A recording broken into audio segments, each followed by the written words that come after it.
पुराने समय की बात है। नगर में रहने वाला सबल नाम का एक लड़का अपनी जिंदगी से बहुत निराश था। उसकी निराशा का कारण यह था कि वह अब तक कुछ भी नहीं कर रहा था। उसके माँ बाप उसे ताने मारते कि तेरे सारे मित्र कुछ न कुछ कर रहे हैं, लेकिन तू अभी भी घर में ही बैठा हुआ है। मित्रों के बीच भी अक्सर उसका मजाक ही बनता। वह कहीं जाता तो लोग उससे पूछते कि क्या कर रहे हो। उसे यह बताने में बड़ी शर्म आती कि अभी वह कुछ भी नहीं कर रहा। धीरे धीरे उसने रिश्तेदारों के यहाँ जाना और लोगों से मिलना जुलना कम कर दिया। वह ज़्यादातर समय अपने घर में ही बैठा रहता। वह अकेले में रोता, भगवान को कोसता और अपनी किस्मत को दोष देता। अब उसे अपनी जिंदगी बोझ सी लगने लगी थी। कभी कभी वह सोचता कि जब वह कुछ करने के लायक ही नहीं है तो फिर उसके जिंदा रहने का भी क्या फ़ायदा, उसे तो मर जाना चाहिए। एक दिन वह अपने नगर की एक सड़क से गुजर रहा था। तभी उसने देखा कि एक गुरु दुख के ऊपर प्रवचन दे रहे हैं। वह भी वहीं भीड़ में पीछे बैठ गया और गुरु के प्रवचन सुनने लगा। गुरु बोल रहे थे कि दुख एक गुरु की भांति होता है जो हमें जीवन की सच्चाई दिखाता है और हमें सही से जीवन जीने का तरीका सिखाता है। आप चाहें तो अपने दुख रूपी गुरु से जीवन जीना भी सीख सकते हैं और चाहें तो उसी दुख में डूबकर बैठकर रो भी सकते हैं। सबल भी गुरु की ये सारी बातें ध्यान से सुन रहा था, लेकिन उसे गुरु की ये बातें सही नहीं लगी। उसने खड़े होकर कहा, दुख कुछ भी सिखाकर नहीं जाता, सिर्फ पीड़ा देकर जाता है। दुख की पीड़ा अनंत होती है। ऐसा लगता है इसके बाद कुछ भी नहीं होने वाला, कुछ भी नहीं मिलने वाला। मृत्यु भी उसके सामने छोटी लगने लगती है। गुरु ने कहा, आखिर क्या दुख है तुम्हें? सबल ने अपना सारा दुख गुरु के समक्ष कह सुनाया और पूछा, क्या आपके पास मेरे इस दुख का कोई समाधान है? यह सुन गुरु मुस्कुराए और बोले, जिस दिन तुम्हारे जीवन में सच्चा दुख आए उस दिन मेरे पास आना, मैं तुम्हारे दुख का समाधान अवश्य करूंगा। इतना कहकर गुरु वहां से चले गए। सबल ने सोचा, क्या मेरा दुख सच्चा नहीं है? क्या जिस दुख से मैं गुजर रहा हूं वो झूठा है? कोई भी मेरे दुख को नहीं समझ सकता। जब माँ बाप नहीं समझ पाए तो गुरु क्या समझेंगे? अपने दुखों से परेशान होकर सबल ने एक निर्णय लिया कि अब वह कुछ करके दिखाएगा। उसने एक छोटा सा व्यापार शुरू किया, लेकिन उसमें उसे सफलता नहीं मिल रही थी। पर उसके घर वाले खुश थे कि वह कुछ तो प्रयास कर रहा है। वह अपने व्यापार में जुटा रहा और उसे धीरे धीरे सफलता भी मिलने लगी। फिर उसने रफ्तार पकड़ ली और सिर्फ 3 साल के अंदर ही वह एक बड़ा व्यापारी बन गया। अब सबल के चारों तरफ ऐसे बहुत से लोग थे जो उसकी चिंता करते थे, उसे पसंद करते थे, उसके काम की प्रशंसा करते थे। अब उसके घर वाले भी उसकी प्रशंसा करते नहीं थकते थे। दिन प्रतिदिन उसके मित्रों की संख्या बढ़ती जा रही थी। अब वह अपनी जिंदगी से बहुत ही खुश था। उसके कुछ मित्रों ने उसे सलाह दी कि जब तुम बड़े व्यापारी बनकर इतने खुश हो तो सोचो कि अगर तुम इस नगर के, इस राज्य के सबसे बड़े व्यापारी बन जाओ तो तुम्हारे पास कितना सुख होगा, कितने लोग तुमसे जुड़ना चाहेंगे, तुम्हारा कितना यश फैलेगा। स्वयं राजा भी तुमसे मित्रता करना चाहेंगे और जरूरत पड़ने पर तुमसे ही धन उधार लेंगे। मित्रों की यह बात सबल के मन में घर कर गई। अब उसने और भी धन कमाने का प्रयास शुरू कर दिया, लेकिन उसे यह सब कुछ बहुत ही जल्दी चाहिए था।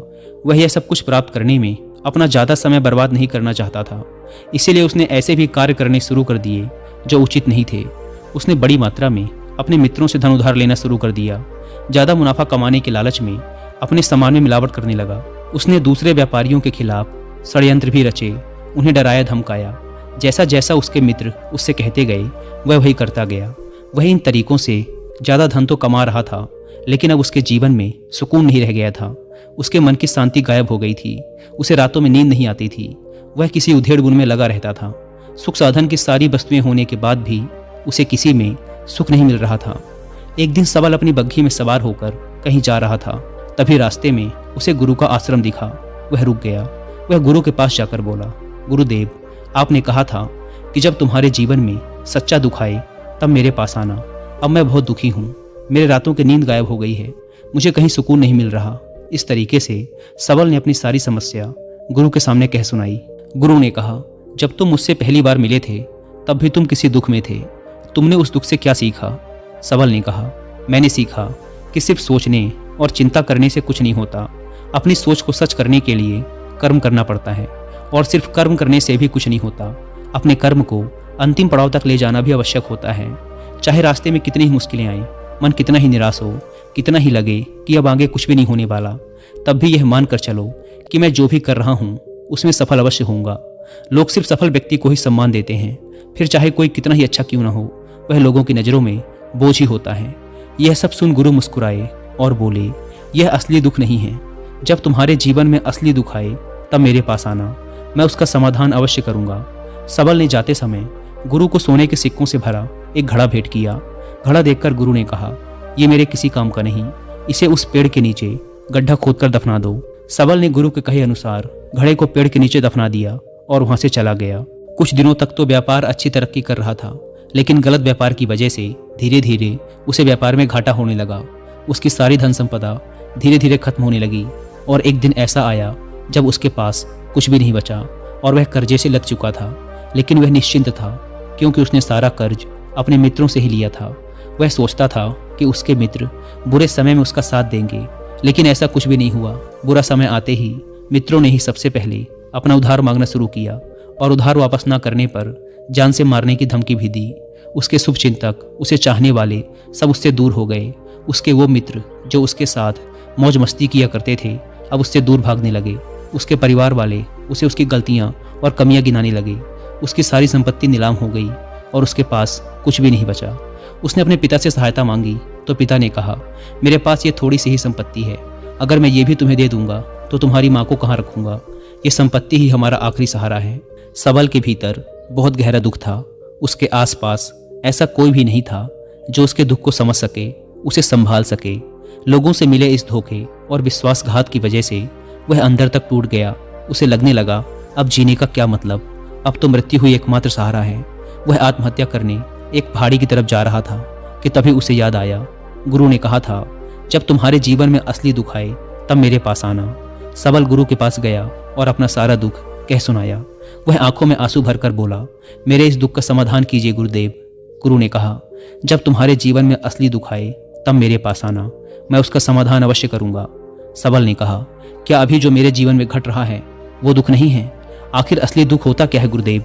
गुरु ने कहा, सबसे पहले तुम ये बताओ कि तुमने अपने इस दुख से क्या सीखा।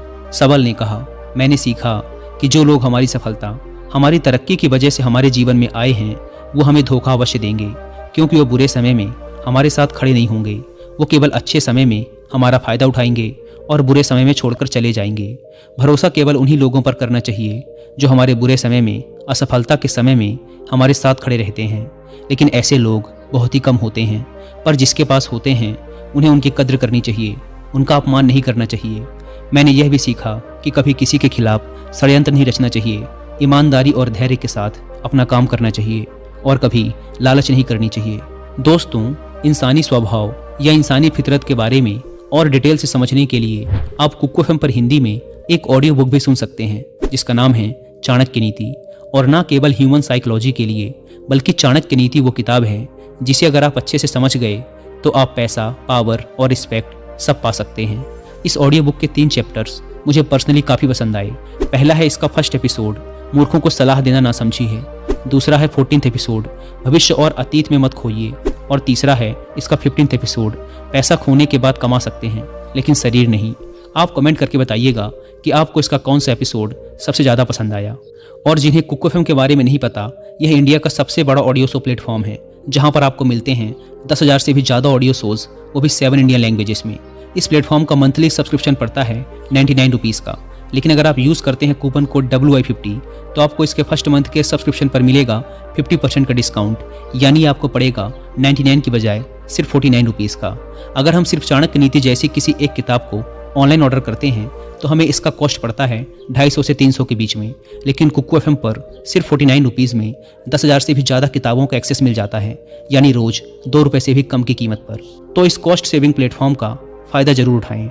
इस ऐप को डाउनलोड करने की link description and first comment पर मिल जाएगी। आइए कहानी पर वापस लौटते हैं।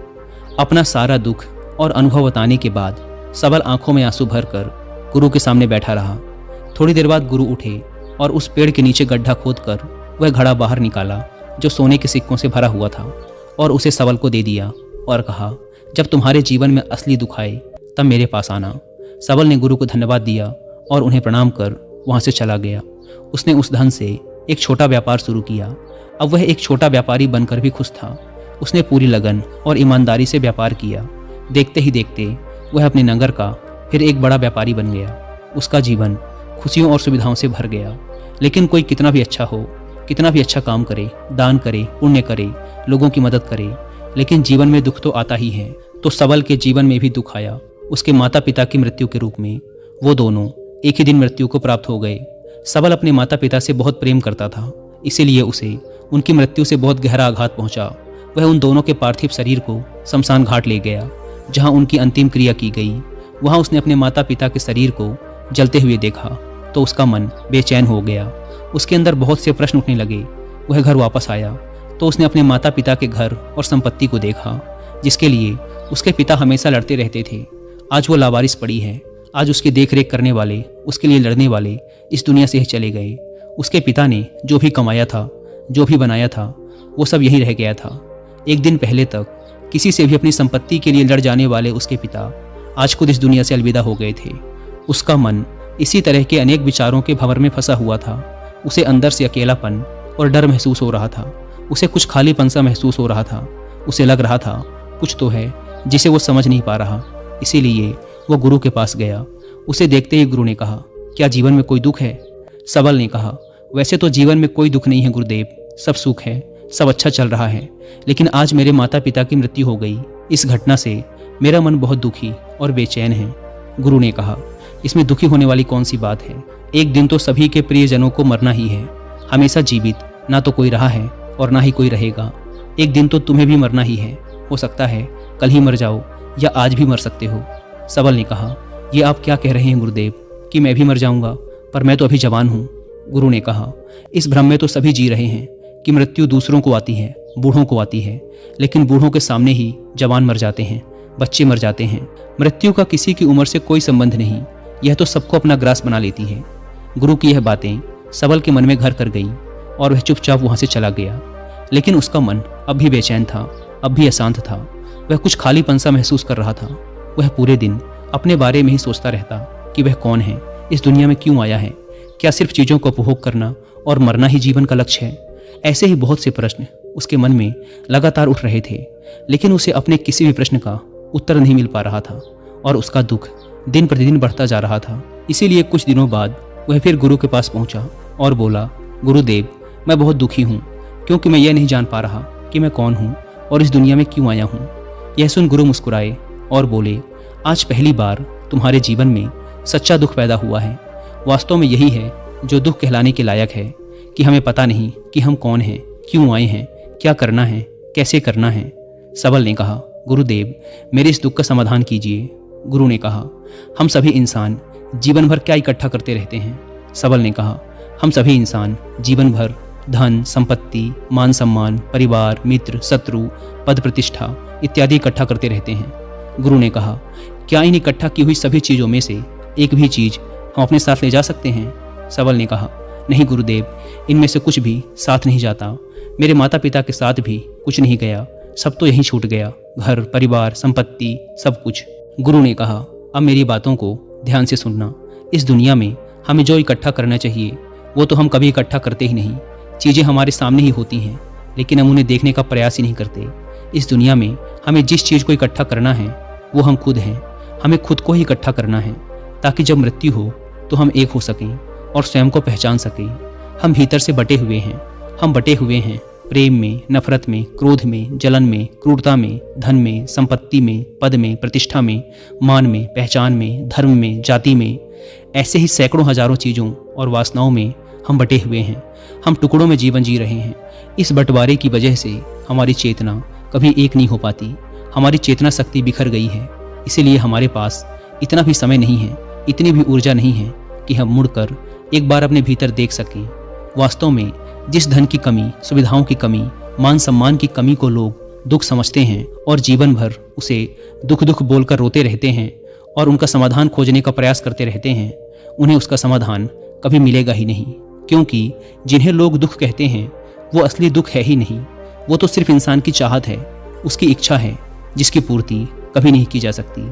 इसीलिए यहाँ व्यक्ति को ऐसे दुखों का कभी समाधान मिला ही नहीं। इसीलिए इन सब के ऊपर अगर अपने दुखों का परम समाधान चाहिए तो सबसे पहले अपने आप को इकट्ठा करो, अपनी ऊर्जा को इस संसार से वापस खींचो और एकत्रित करो। अपने ऊपर ध्यान दो, खुद पर ध्यान लगाओ। मृत्यु से पहले अपने आप को पहचान लो, ऐसे ही बिखरे हुए मत चलो। सबल ने कहा, तो क्या गुरुदेव, हमें ये संसार छोड़ देना चाहिए?